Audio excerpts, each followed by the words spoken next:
Mais quand même, il y a quelque chose de très particulier. Quand on a vécu ce que vous avez vécu, on pourrait avoir envie d'arrêter de vivre. Vous y avez pensé, vous avez pensé d'arrêter de vivre. Et j'ai pensé, mais vous savez, j'étais imprégné par l'enseignement de mon père.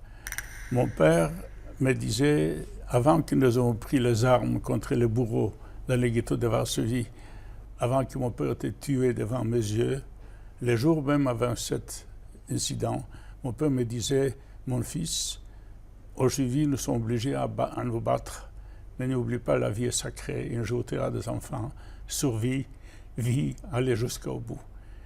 Ces mots de mon père, aller jusqu'au bout, étaient comme si Abraham a donné une commande à son peuple. Pour moi, c'était important que j'ai survécu et j'ai fait tout pour que je survive. C'est grâce à mon père que j'ai survécu pour pouvoir raconter ce qui nous est arrivé. Et voilà, aujourd'hui, c'est pourquoi je suis encore là, parce que j'avais essayé de témoigner. Et après ce drame qui m'est arrivé, après ce dernier drame quand j'ai perdu ma femme et mes enfants, je voulais aussi me supprimer. Je ne voulais plus vivre. Je n'avais pas de raison de vivre. Pourquoi vivre? Pour qui vivre? Et je me souvenais de mon père qui me disait qu'il faudra aller jusqu'au bout. Et ces mots de au bout sont pour moi tellement sacrés qui m'ont porté vers ici, vers vous, parler avec vous sur tout ce que j'ai vécu.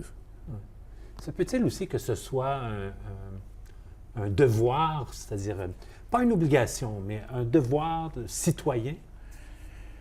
Pour moi, c'est un devoir, un sens même de ma vie. Sinon, pourquoi vivrais-je? Pourquoi garderais-je pour moi seul l'expérience de ma vie? Et vous savez, cette fait que j'ai survécu a aidé beaucoup de gens aujourd'hui à être vivants aujourd'hui, parce qu'il faut que vous sachiez que je reçois beaucoup de lettres.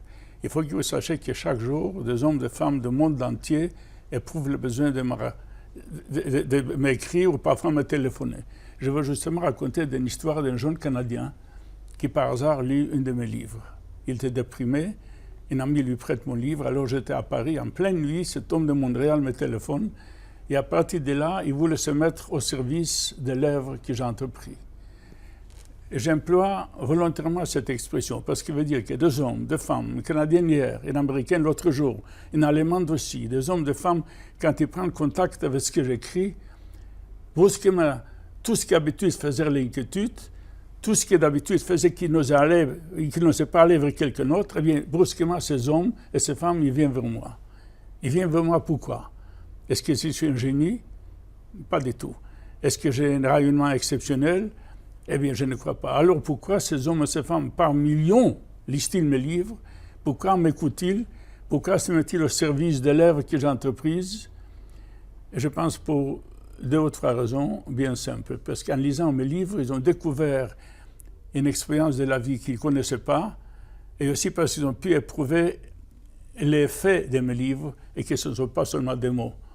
L'autre jour, j'ai rencontré justement une dame à Montréal qui me disait « Martin Gray, j'ai prêté votre livre 54 fois.